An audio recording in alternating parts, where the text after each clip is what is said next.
Hello welcome to our channel Shreyas talkies. ఈరోజైతే మేము prawns biryani చేసుకున్నాం. న్యూ ఇయర్ సందర్భంగా మేమైతే ఈ ప్రాన్స్ బిర్యానీని ప్రిపేర్ చేసుకున్నాం.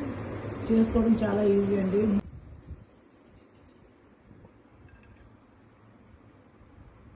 తీయంగానే చక్కగా ఇదిగో ప్రాన్స్ బిర్యానీ అని అలా ప్లేట్లో వేసుకొని తిన్నట్టు చూపిస్తే అంతే, షార్ట్ అయిపోయింది.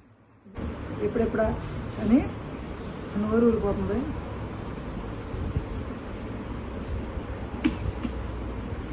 ఆ ఘాటుకి స్పైసీవి దగ్గరైతే వస్తుంది. చాలా చాలా బాగుంది. మీరు కూడా దీన్ని ప్రిపేర్ చేసుకోండి. ఒక పక్క వాటర్ పెట్టాం, బాయిల్ అవుతుంది. ఇంకొక పక్కనే దానికోసం అయితే నెయ్యి వేసాను. 2 టేబుల్ స్పూన్లు నెయ్యి, కొద్దిగా ఆయిల్.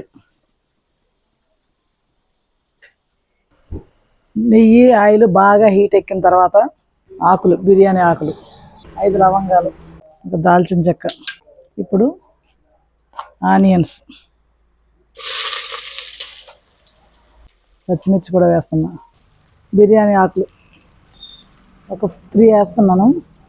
ఈ ఆకులు అంటే మా అమ్మాయికి బాగా ఇష్టం, ఆకులు తింటానంటారు. లవంగాలు ఒక 5.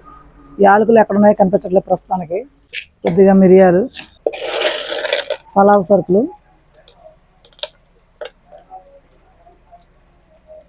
రైస్కి పెట్టిన వాటర్లో కూడా కొద్దిగా నెయ్యి వేస్తున్నాను. మా ఇంట్లో తయారు చేసిన నెయ్యేనండి. మేము ఏది కూడా బయటది ఇష్టపడం ఎక్కువగా. చాలా బయట ఫుడ్ తినాలంటే ఒకటి హెల్త్ అన్న పాడవ్వాలి, ఇంకేదన్నా రీజనల్ తప్ప మామూలుగా అయితే బయట ఫుడ్ అయితే యూజ్ చేయం. సాల్ట్ వేస్తున్నాను రైస్కి. ఒక పక్కనే వాటర్ వేసి, బిర్యానీ ఆకులు వేసి, నెక్స్ట్ బిర్యానీ సంబంధించిన ఐటమ్స్ అన్నీ వేసాం. ఒక లవంగాలు తప్ప, యాలకులు తప్ప అన్నీ వేసిన తర్వాత కొద్దిగా నెయ్యి వేసాను. తర్వాత అల్లం పేస్ట్, బిర్యానీ ఆకులు కూడా వేసాం, అల్లం పేస్ట్ వేస్తున్నాం. అప్పుడు రైస్ అయితే మంచి టేస్ట్ అయితే వస్తుంది. ఏది లేకపోయినా ఉన్న వాటితో కూడా చేసుకోవచ్చు. ఇప్పుడు ఉన్నా కూడా చేయటానికి కూడా వీల్లేని పరిస్థితి. ఆనియన్స్ అయితే బాగా ఫ్రై అయిపోయినాయి. ఇప్పుడు రొయ్యల్లో బిర్యానీలోకి అల్లం వెల్లుల్లి పేస్ట్, ఈ రొయ్యలను అయితే దాంట్లో వేసేస్తున్నాను.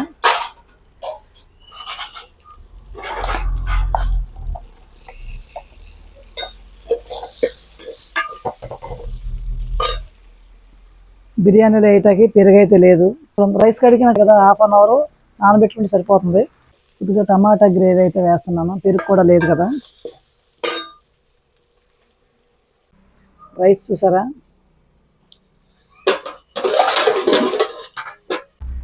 ఇప్పుడు వాటర్ అయితే బాగా మరిగిపోయింది.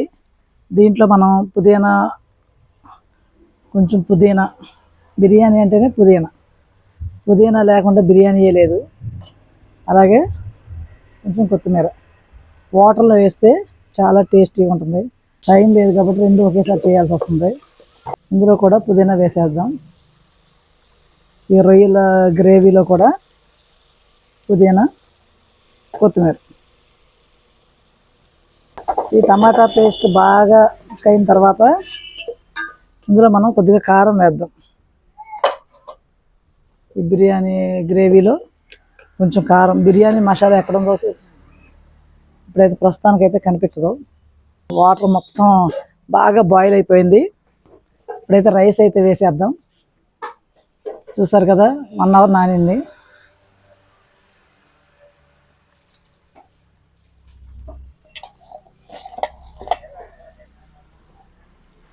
ఆల్రెడీ ముందే రైస్లో నేను సాల్ట్ అయితే వేసేసాను.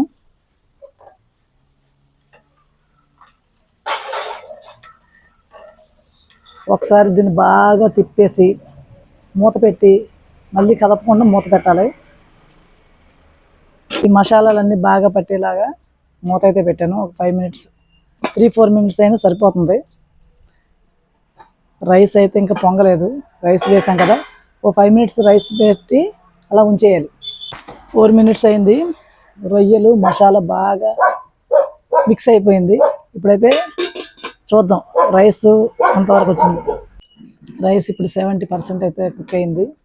రొయ్యలు పలావుకి కుక్ చేసుకున్న దాంట్లో వేస్తున్నాను. 1/2 వేసాను. మళ్ళీ కొంచెం రైస్ బాగా ఉడికిన తర్వాత మిగిలిన వేస్తాం. టైం పడుతుంది అంతే, అది ఓపికతో చేసుకోవాలి. ఎందుకంటే బయటికి వెళ్తే బిర్యానీ పాయింట్లు ఈ చివరి నుంచి ఆ చివరి దాకా ఉన్నాయి మా ఊళ్ళో. ఎలా ఉందంటే జనాలకి వండుకోవటానికి కూడా ఇంట్రెస్ట్ ఉండట్లేదు అనమాట. ఒక ప్యాకెట్ తెచ్చుకుంటే చాలు అన్న టైప్లో అయిపోయింది. కొంచెం కష్టపడి వండుకోండి, హెల్తీగా ఉండండి, ఆరోగ్యంగా జీవించండి. ఒక 10 నిమిషాలకి సరిపోతుంది, ఎందుకంటే ఇది ప్రాన్స్ కదా, ఆల్రెడీ ఆయిల్లో వేగేసి అన్నీ ఉన్నాయి కాబట్టి త్వరగా అయితే కుక్ అయిపోతుంది. ఒక 90% కుక్ అయిన రైస్ని అయితే మళ్ళీ వేసేసుకుంటున్నాం. ఇప్పుడైతే 90% అయితే కుక్ అయిపోయింది. ఈ రైస్ను కూడా మనం దీంట్లో వేసేసుకొని ఒక 10 నిమిషాలు అయితే దమ్ ఇచ్చేద్దాం.